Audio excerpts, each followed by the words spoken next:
Can I have that script? Hello, everybody. I am indeed Gina Murphy-Darling, and most people, I mean, literally people call my house now and say to my husband, is Mrs. Green there? Is this Mr. Green? And I'm like, well, I am now. He's on this journey with me. You know, I love to do public speaking. I was probably born talking. I wake up talking, and I usually don't have notes, but I did bring them this time because there's some really important information I want to share with you and fully disclose that I have whirling dervish brain and CRS, which is can't remember stuff. So that's what I use for public speaking. So I have notes that I'll refer to. Don't worry, I'm not going to read a really long, boring speech, but I really do now wake up every day wondering what I can do to make a difference. And I feel that's a calling, and I feel very blessed. And I feel that there's an urgency to my message and to the message of others. And literally, we come up with all these cliche sayings about pumping up the volume. We want to pump up the volume and just raise people's awareness without being Debbie Downer, which I'm going to be in the beginning. I'm going to be Debbie Downer here for a minute. So you just have to eat your food and swallow and get used to what I'm going to tell you. What happened to me when Camille and Joanna asked me to talk to this group about waste is like not something I should probably share. I'm like, oh my goodness, I'm going to get to talk to a group of people about waste. That is not a normal person's thinking. But I was very excited. It's like, oh my gosh, a captive audience, and they just won't get up and leave. So what I do is I interview people from all over the country and soon the world about any issue that you can think of sustainability, from water to solar to green burials to safe cosmetics to disposing waste in your home. And I don't personally do all this, but Facebook, Twitter, Instagram, YouTube, I mean, I have done some of the worst YouTube videos that I hope never go viral. That's what I hope. And I love it. I love it. I love my team. So here I'm going to start with some of the Debbie Downers. Our challenge as a country and as a planet is really not about waste. It's about massive consumption. And I'm not standing here in judgment about any of it because I am a consumer. What I can tell you is when we get to the show and tell part, that we have changed so many habits in my world and in my family's world, and I learned from my grandchildren. So I love facts. And I want to start with, if we may, where's our wonderful tech support? I want to start with a short 3-minute clip that I hope does not disturb you, but I hope it gets your attention because everything that I'm going to say, you can see begin with the end in mind. So let's see this for a minute.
Do we have the courage to face the realities of our time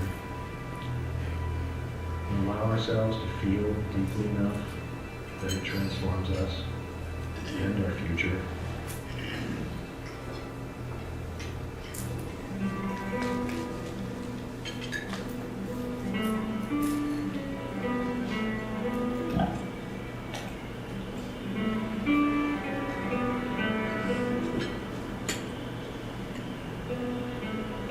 Come with me on a journey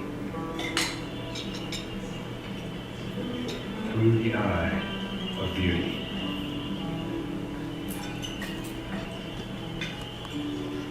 Across an ocean of grief.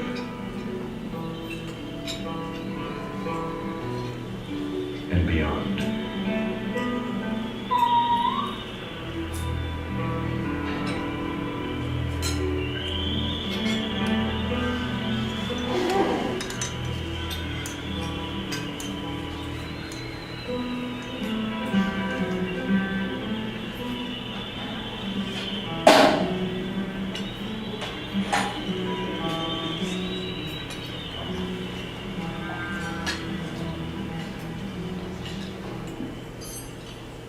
So that's a big wow.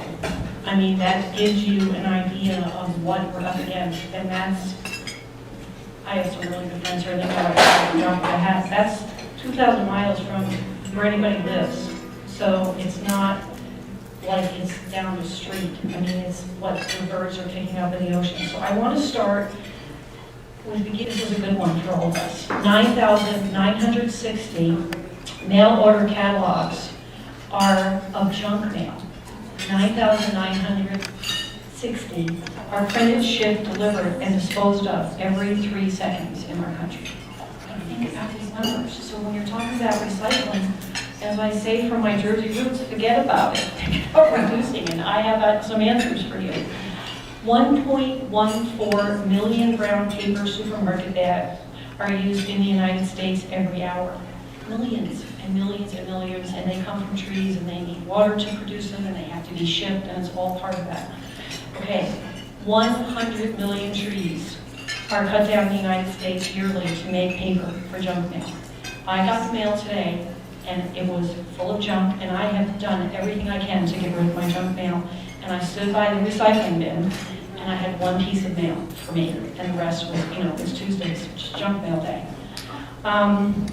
So where's it all going? Like, where do you think it's all going? That's what I ask people. I didn't think about it 8 years ago. It's like, I'm recycling. You know what I mean? It's going somewhere. It's not my job. And what I know now is it's got to go somewhere. The waste has to go somewhere. And the massive consumption is the point at which everybody in this room can make a difference. It's got to go somewhere. And we have to start living consciously. It sounds so cliche, but everything I do now, I'm a little bit manic, I admit that, it's evolved over time. I was like other people, sometimes you don't want at your party. So I'm sitting there looking at the paper cups, paper plastic, and I haven't started preaching yet. But I start thinking about, you could so do this party in a wonderfully beautiful way without consuming massive amounts of waste and throwing it all in 3 tins of trash.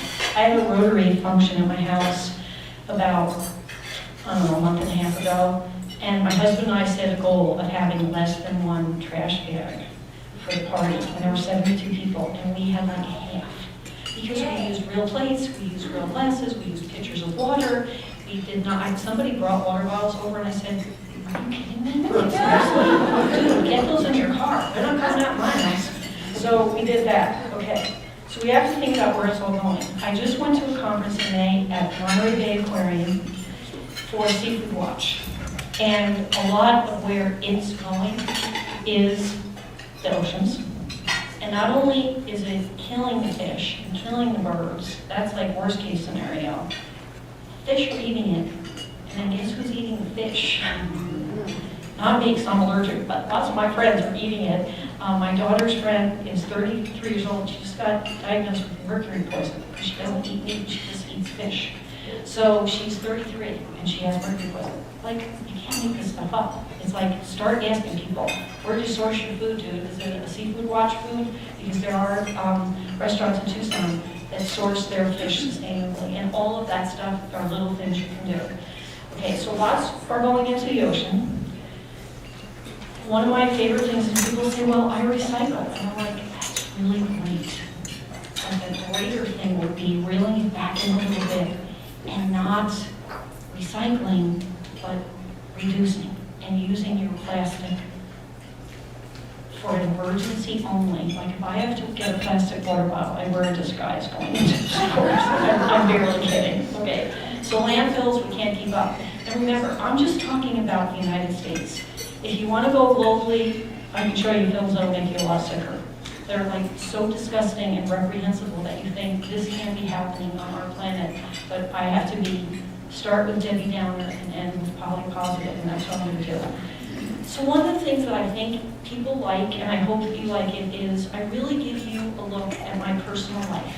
I'm very open. I have an open heart. So I wanted to show you some of the things that I have done in my life that I've changed and that make a difference. So I never leave home without it. This is green bag, but I have several in my purse. So I was in the mindset, like if you go to the grocery store, you bring your bags. If you go to Target, you forget because you're not in the grocery store. So I put these in my bag.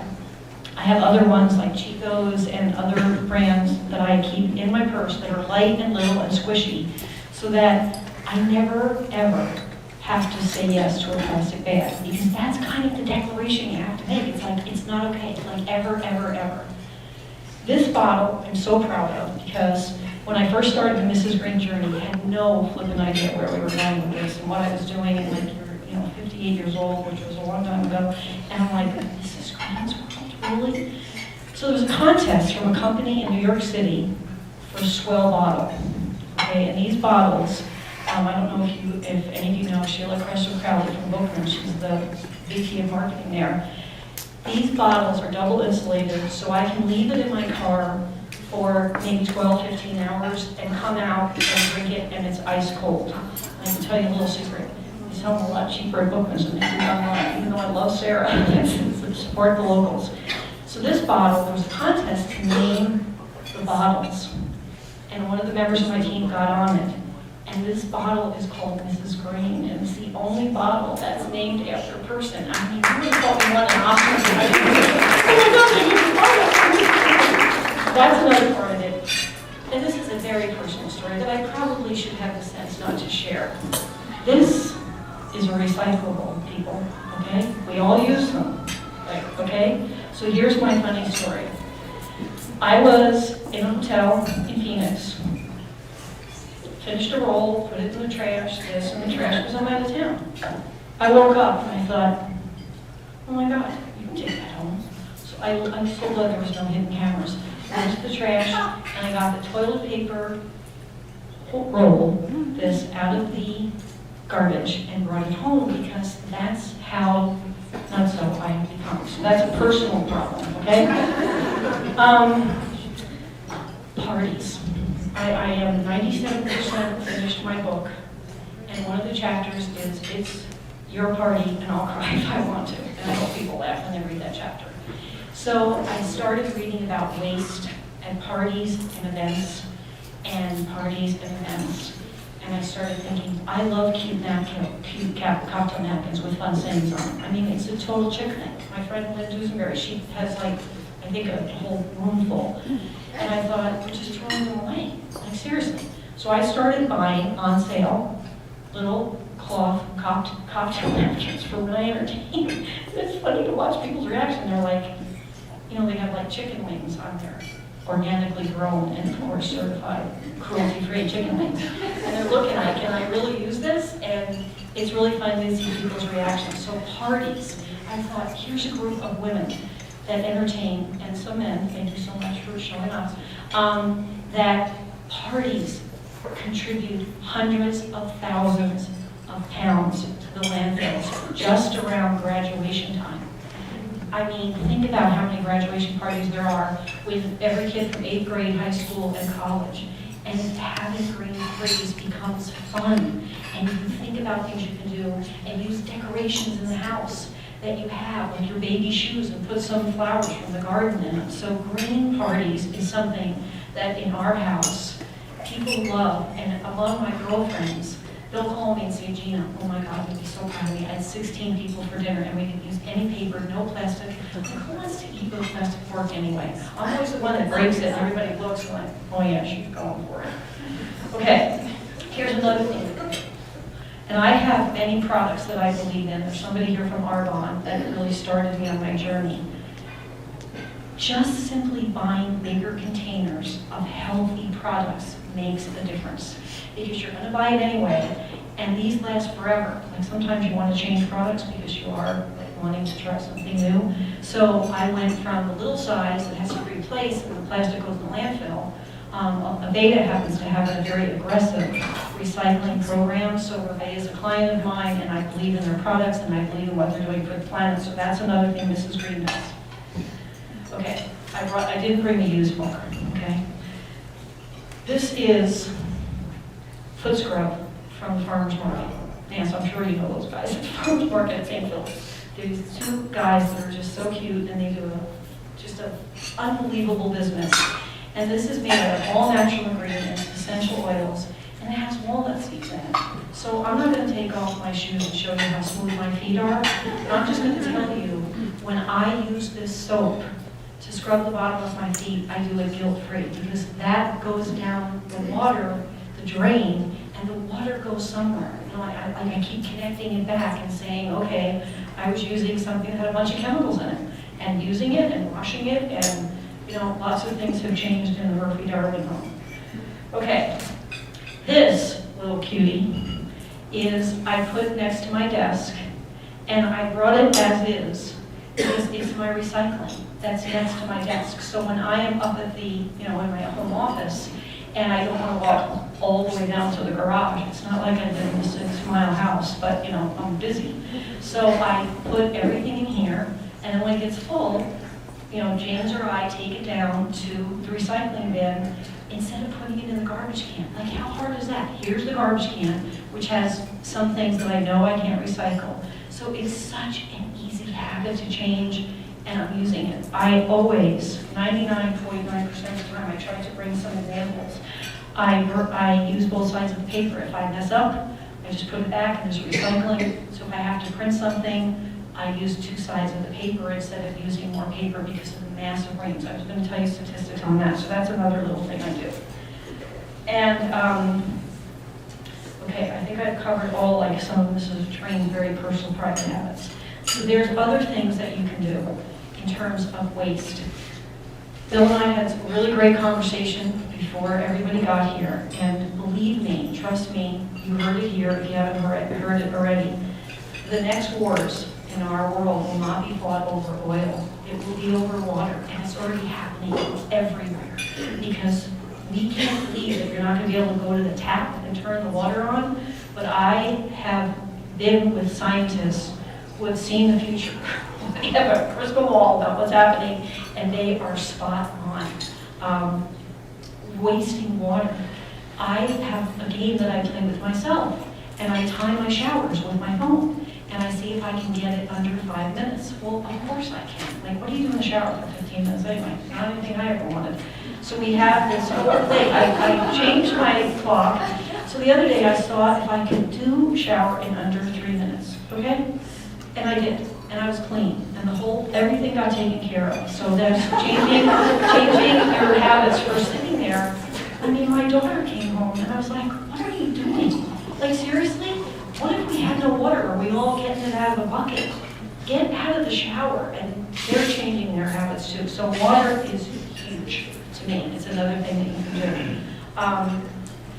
I used to leave the water on when I was brushing my teeth. Like, who cares? It's not expensive. Well, don't do that in my house. Don't even let me be at your house if you're doing it. Because I just walk over and just close, turn the water off. I go to houses, if their 16 paper towels aren't giving me Tourette's, then I'm watching how their water is running, and they're going over here and cleaning this. And once you start living consciously, I don't say anything. I don't act like I'm a really unpleasant guest. I just try to quietly take the water off. or sometimes I do. I am an unpleasant guest. They're like, oh my God, she's coming. I'm totally paranoid. So that's another thing that I have to do with it. Never invited me. It's really bad. I will not go in there and brush my teeth.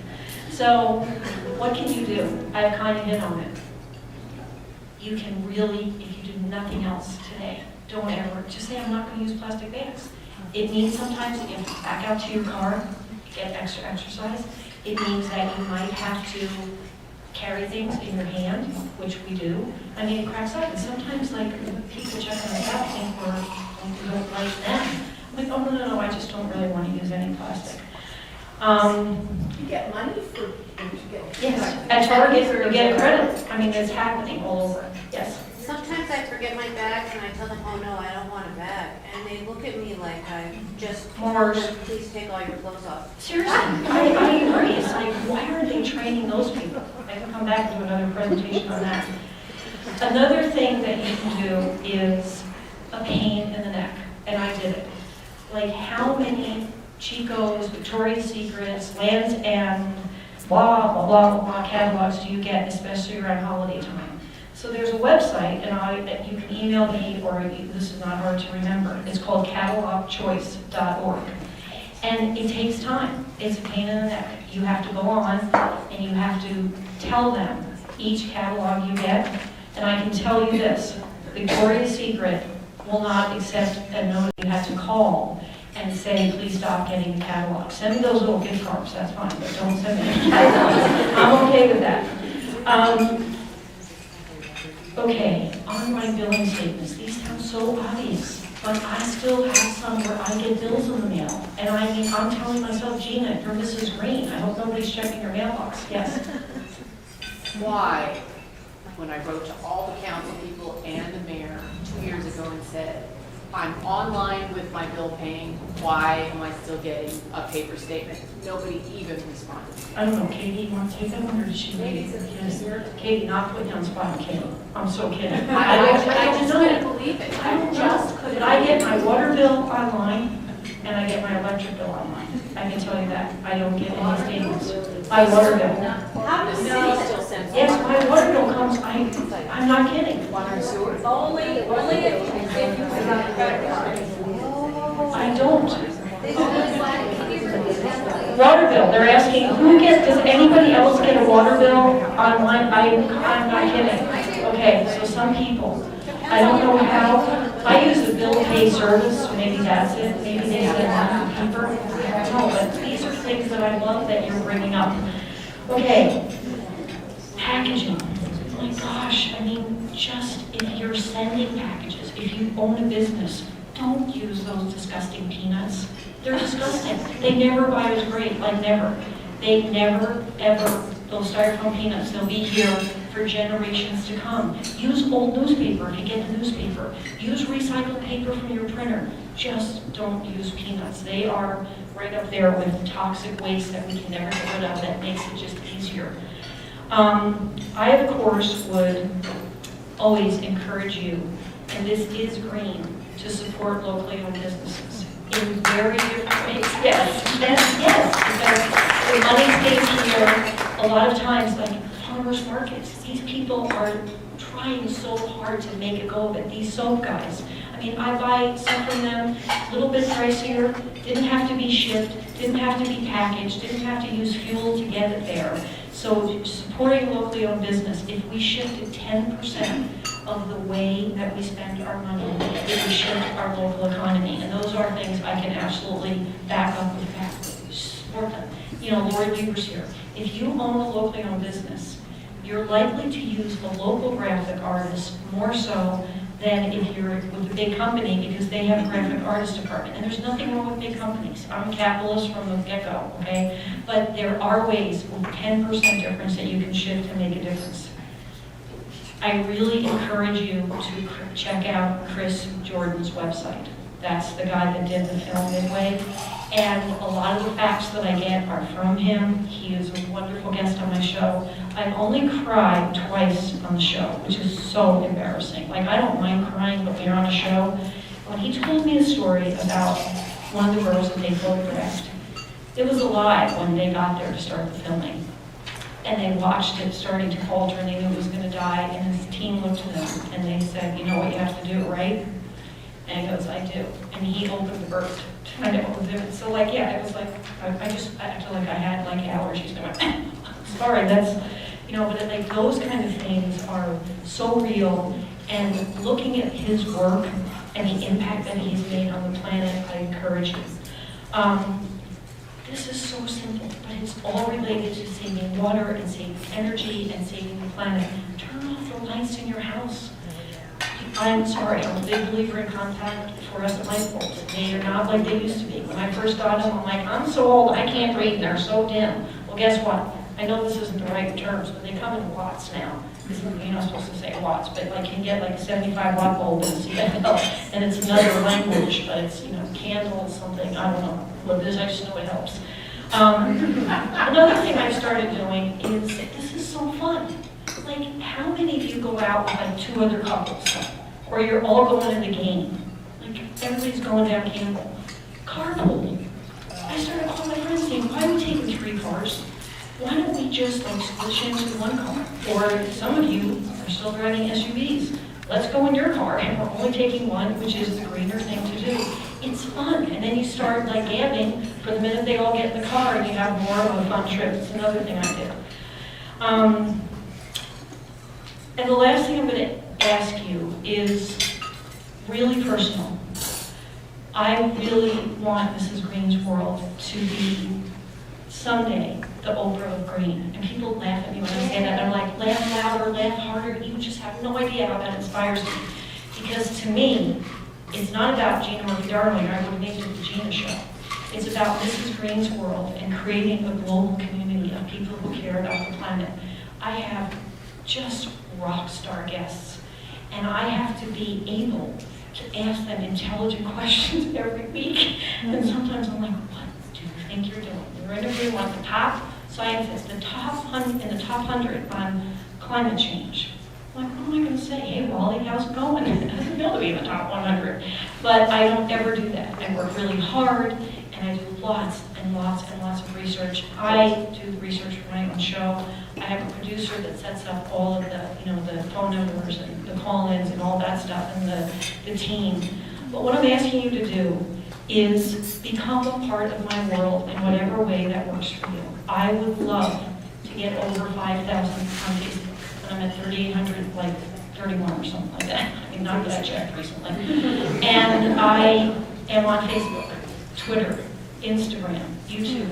I write a newsletter every other week, and I know some of you read my newsletter, and somehow I don't think they're boring and mundane. I have a great sense of humor. I wrote one 2 weeks ago that said, I am a garden, not a building. Well, I got a lot of attention for that because I realized what the difference is in me. I personally share, sometimes I just say, you know, here's a rant for Mrs. Green. You can sign up for my newsletter if you enjoy getting newsletters. I put it out every other week. Just become a part of my world and help me pump up the volume. That's my personal plea. I mean, there are things, I got a cease and desist order today from a lawyer, 4 pages long because I use green talk. Well, seriously? I got Matt Newlock. I said, Matt, can we have a trademark on green talk in the same sentence? And unfortunately, the trademark office approved it, but if they come after me, I'm going to come after them. No more Mrs. Nice Green. But I need all of you to be a part of my world because I'm not out to get anybody. This woman has a show called Green Talk, and that's great. I wish there were 50 more of them because that means there's other people spreading the word. So I know it's hard to leave a place and go home and really successfully complete a call to action. But if you are on Facebook, and you know your sister's on Facebook, your best friend's on Facebook, just say, I heard this woman go on, and she really cares about the planet, and will you become her friend on Mrs. Green's World Facebook page? And it will help me. I love to see the numbers go up. And it's not my face on that page. The face that's on there isn't going to change, actually, because I don't like my logo anymore. There's a new logo coming now in September. I'm ready to grow up. But anyway, so now I'd like to open it for questions, and thank you for listening. I mean, it's such a pleasure to be here.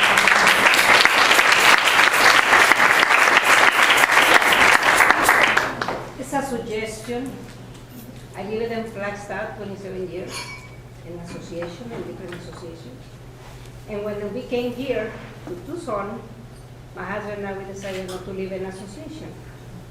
And then I teach my daughter and I learned myself to hanging clothes outside. And a lot of people, oh, it's an association. And I told my tenants, that's what I do in Flagstaff. You can hang your clothes, we can say, the way the other neighbors do it. Air dry. Do it. I say, you don't want to pay the gas bill or the electricity bill, and it can help the nature. And the great thing about that is, I have someone that's after me all the time and say, does Mrs. Green hang her clothes out yet? And my neighborhood association, there's that one that's in every neighborhood, and boy, she's like after all of us. Like you lose your garbage can 3 feet. She goes, do you know that's out of compliance for the homeowners association? It's the only organization I ever quit midterm. So I'm not in the homeowners association board, but these people, I'm gonna be in power. I can't do it. So hang your clothes out, and even if you don't do all of them, if you hang the jeans on the clothes rack in the house, because they take so much energy to dry, so that's a great suggestion. Yes, One of my main questions would be, do you think that learning to do personal gardening or have someone who's like a personal gardener come to your house and advise you on, Tucson's not exactly the greenest gardening state in the country, but finding out a way that you could provide yourself and your family with some items that you could grow? it's one of the best things But who you could do. Okay, there's a website, I'm gonna tell you on Facebook. I'm gonna tell you, it is so awesome, and it's called Tucson Backyard Gardening. And it is one of the most active Facebook pages, and sometimes they'll put a post up about my show, but they are a community. And they say, I have this bug, I've written to them, I have this bug on my plant, what is it? And believe me, they know. And they are, you would not believe the stuff they grow. And they tell you where to grow it. I want you to come and do it for me, because I'm not gonna do it. You know what, I'm right there with you, kiddo. She doesn't have a clue, is what she's saying. I can grow basil, and that's. I want a Sherpa, so I'm right there with you, I'm not doing it. But you know what, if you probably put it on there, if they knew of anybody that would come and help you, there's all these people that are doing aquaponics and hydroponics. I think Tucson Backyard Gardeners would help you. Okay. It's a great site. Thank you. Yes, Nancy. Have you talked to any, am I hooked up? I'm pretty loud. Okay. This is one of the things about my half marathon, and I am not kidding. I would have quit, but I was wishing I didn't hit my truck, and she said, Gina, you're not quitting. I tell this story, I told that my daughter's going on it. Nancy pulled me over the finish line. I'll never do another one again, so there you go. Glad I saved you. And now can I remember the question? You have CRS too. Did you talk at all about companies that greenwash and that say or sound like they're green, that, you know, look like they're green, but they really, really, really use a lot of energy? And It's really awful. it's awful I mean, what it's happens, awful. and she has the shameful, in fact, I just sent it to somebody the other day that has COPD, and I said, you need to see all the different things that are out there that sound green that aren't, and she has information on that, but one of them that I see a lot is bamboo, and bamboo sounds very green. It's very green on the floor and on the counters and on, you know, things that are structural. It is not a green product when you buy it in sheets and clothing and Shirts. so forth, and shirts. Just keep that in mind when you're looking at things, that if it sounds like it's really a sustainable fabric, in many cases it's not. It uses lots and lots of chemicals Lots of water. and lots of water, and the chemicals go into the land and the water is just washed away. Because those are hard substances and they need to be broken down to be soft. So just keep that in mind as you're looking at things, because what sounds green is many, many cases not. And they use that term and they use it very loosely, and I know you could talk And more about it, don't but I want to believe make sure you do commercials, that. like this is not our first rodeo, right? Don't listen to commercials, Google them. I could not do what I do without Google. And I Google what my show's not political at all, but I Google the far one side and the far other side, and then the disclaimers, and I do a lot of cross-checking. Because, and I will say it, like, I'm not convinced that S.C. Johnson is a green company at all. Method, I'm convinced they are. I mean, we buy Method products at Target, and I can't find any scoop, no subtle what, not even a smell of anything bad, not a hint of bad practices. So I use Method, and they have it at Target. How about seventh generation? Seventh generation, I think. Good marketing. They have good marketing, but I'm neutral because I don't know enough. I think some of their products are good, but I got emails from people that are really what I call deep green, really deep green, and they said, pick up the label, behind the label of some of the S.C. Johnson products. So I think that they're doing some things going in the right direction, and we have to applaud them too. You know, it's one of those questions where let's move in a greener direction and help shift the planet. Yes? I know that a lot of stores have started giving, a nickel or whatever to bring your own bags. Are there any companies that are like charging people a nickel to get a bag? Because it seems like it would be. I am pretty sure that in LA, they're definitely charging. My daughter lives there. In Tucson. In Tucson, I don't think there are Or any any big stores. companies like Target or. No, but it's usually governed by, you have to have some type of city ordinance. I mean, it's legislation, so they can't do it. And, you know, like in Hawaii, they did a plastic band bag, and because they showed what was cleaning up. But it is, I will tell you this, because someone who I really respect, named Darren Beal, who started Recycle, told me there has never been one recorded example of a city or a town that went, that banned plastic bags without some type of action, some type of government action. That never has would San Francisco voluntarily say, we're not using plastic bags. Unfortunately, that's true, but there's hope. Yes. True confessions, I don't compost. So my question for you is, what do you do with your actual trash?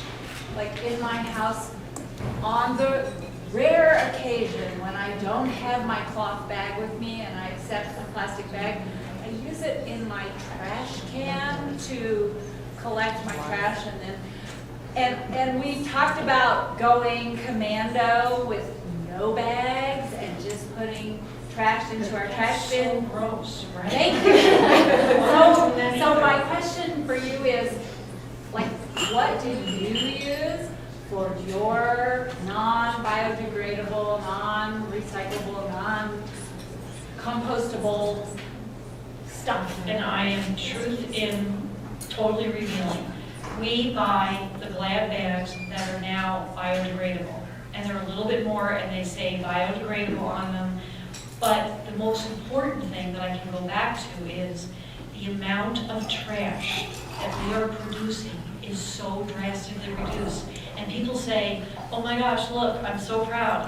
My recycling bin is way fuller than my garbage can, which is great. But on the other hand, the really great news would be they've both been drastically reduced because they're not filled with plastic bottles. Yes?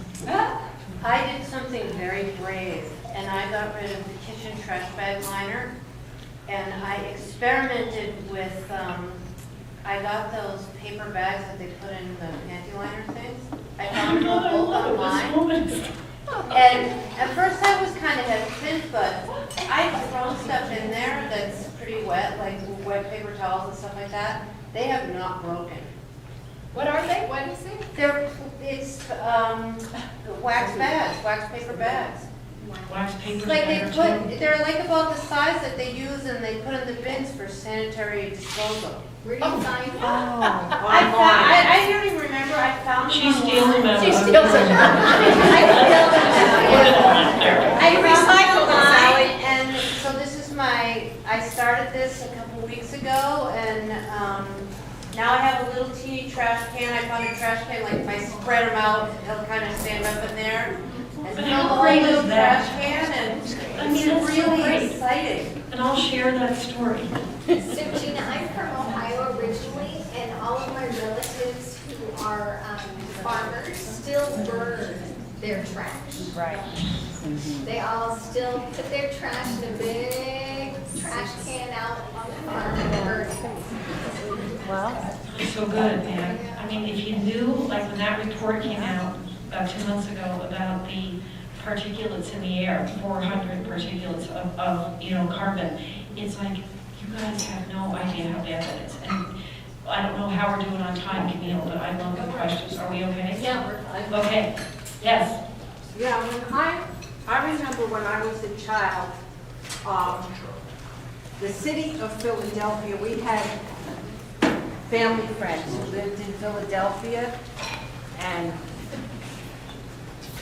I was about 6 years old, so that was about 52. The city of Philadelphia, the whole city used to recycle everything. They were required to separate their food, and then they had people who picked up the food and fed it to the pigs and animals. Healthy food. The whole city did that, and it was required. And even when I come from Queens, but I grew up in a farming community in the summertime, and I've been recycling things forever. I mean, Sally and I are friends, and we're like, don't you dare throw that. My biggest thing is that I use paper napkins. That's my biggest. Paper towels too. It's like, oh, people use Well, I have regular towels that I wash, but my biggest thing is paper napkins. Because I have this big thing about being clean, and my brother said. It's huge. I have a question for you. Okay. Have you seen the Jeremy Irons tapes? No. Jeremy Irons has been going around, and he's made a large movie about the environmental waste in the world. Sort of a big, major thing that you're doing. You should go online and check it. I might be able to get a guest on my show. I interviewed Ted Danson a couple of weeks ago. I was like, pulls together, he's doing massive things to preserve the ocean. This activist actor on his bio. So Yeah, and Irons- Jeremy Irons has got this big whole thing like you with the animals. It's just unbelievable. He said there used to be cliffs here, now there's cliffs of garbage all over the world. It's just unbelievable. So, I mean, that's just a little aside, but it's just like, Thank you for sharing, and you never lost that accent, by the way. no. So there it is. I came in a little late, so forgive me if you covered this, but did you address at all sanitary products for women? Well, I want to know where you're from. You're not from Tucson I'm either. from Seaport. I'm from 117 on the Garden State. I can think about all around. So I remember in college being introduced to, some different things. The Keeper, you heard of that? Yeah. So is there any kind of movement in that area? The good news in my world is that there are lots of really important movements and people living more consciously. I can tell you it's not exactly, but it is kind of the same. The problem with children's and adult diapers, so it is a huge issue. So they're making progress on that because we have lots more older people and we don't have as many babies, but we have far more aging population. So where is that all going to go? So I feel like anything where I'm looking for hope, there are movements and passionate people doing their part, and I'd like to highlight that. Like I mean about getting Jeremy Irons on. Yes? So I was just wondering if you could maybe address the food issue with, the runoff from farms, and it's actually a major issue. It's The fertilizer. I'm just The going fertilizer, on record yeah. here saying, it's like, it makes me so I would angry. love to get, this is so bold. I would love to get invited back, maybe in 6 or 7 months, and do a whole presentation on food. Because my next show that I want to start, that I have as a dream, because an entrepreneur's never happy with what's happening today. It's like, what can I do next? But I want to start a second full-time, every week radio show called Why Should I Care? And I want it to be all about food from the earth and food from the oceans, because it's so awful that I can hardly talk about it without And I think crying. it's just people people don't know. No, they That's don't. the biggest thing, is we're They ignorant. really, So when you really get don't. educated, you're like, oh my God. this is And I get horrible. so angry sometimes. It's like, I did not sign up for this. I did not say it was okay. And I will tell you, I just interviewed the president, the regional president of Whole Foods. And I asked, then I called the head of the Organic Valley Farmers Association, the largest contingent of organic farmers in the country, 1,800 members. And I talked to Teresa Marquez about Whole Foods. And she said, everybody in the world is watching Whole Foods because of the courage they have. They're going to do GMO labeling in 5 years, genetically modified organisms. They're on track. And you know, this guy, first of all, he was so cute. And I interviewed him on the phone, but I saw his bio. And he just said that for Whole Foods, I mean, it's look at Whole Foods, to change their suppliers. They said to their suppliers, if you do not identify what's in your food and fully disclose whether it's a GMO or not, we're not going to carry you anymore. Well, do you think suppliers want to be carried by Whole Foods? They're clamoring. So he said it's going to take 5 years. They announced it in January, and they give updates on their blog. But this woman, Teresa Marquez, who I have a heck of a lot of respect for, said we would be nowhere without a giant like Whole Foods. So it's a little bit pricier, and I say give up a latte, go buy your chicken at Whole Foods. Okay, yes. A really good friend of my mother's was married during World War II, so there was a lot of rationing and crisis, and I'm really close to her too, and she said that during the war they had this motto, and it was eat it up, wear it out, make it do or do without. I love it. And Say it again. when That could be in my newsletter. Say eat it up, wear it out, make it do or do without. And when things got really snug for me financially, I started saying that to myself, because anytime I needed to do a new project, I'd say, okay, I want to do this project, and I can't go buy anything. I cannot. That's my rule. I'm going to find everything I need in my house to do whatever I'm going to do. And it's so admirable. You know, I'm going on this big trip to New York, which is a big deal for me.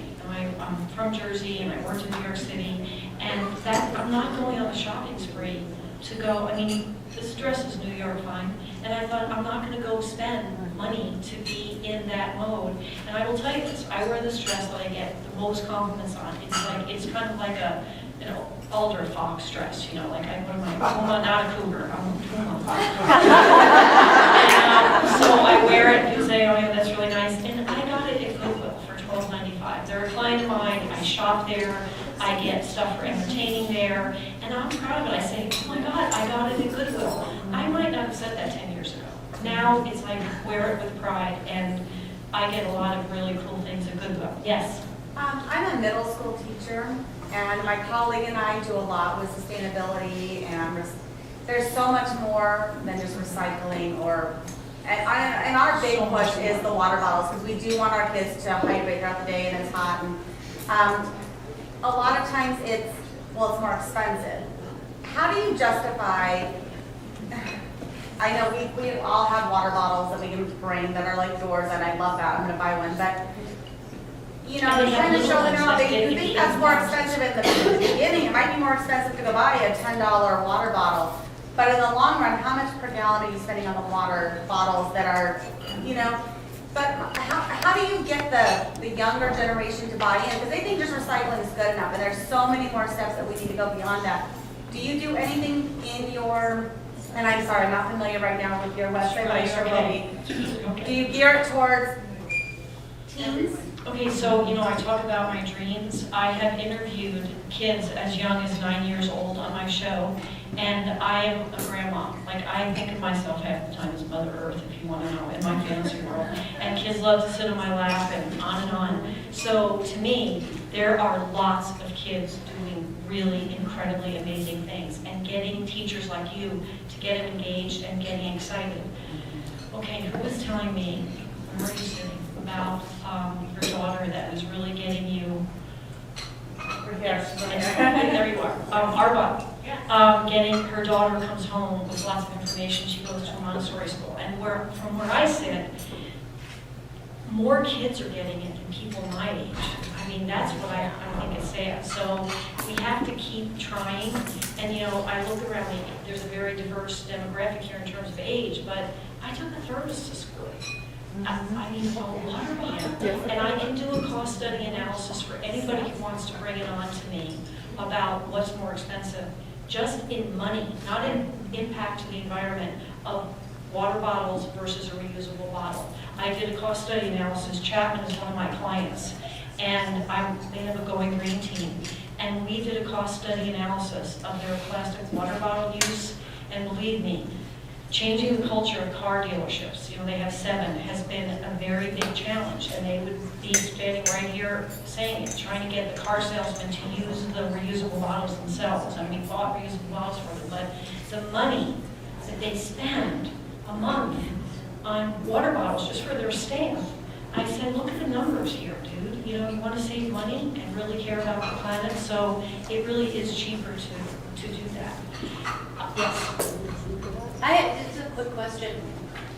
I've heard that the recyclable, the bags that are supposed to break down, just break down into little pieces of plastic that don't completely... Absolutely true. And I mean, I say this because I'm 62. I double dog dare anybody to find evidence to prove me wrong on that.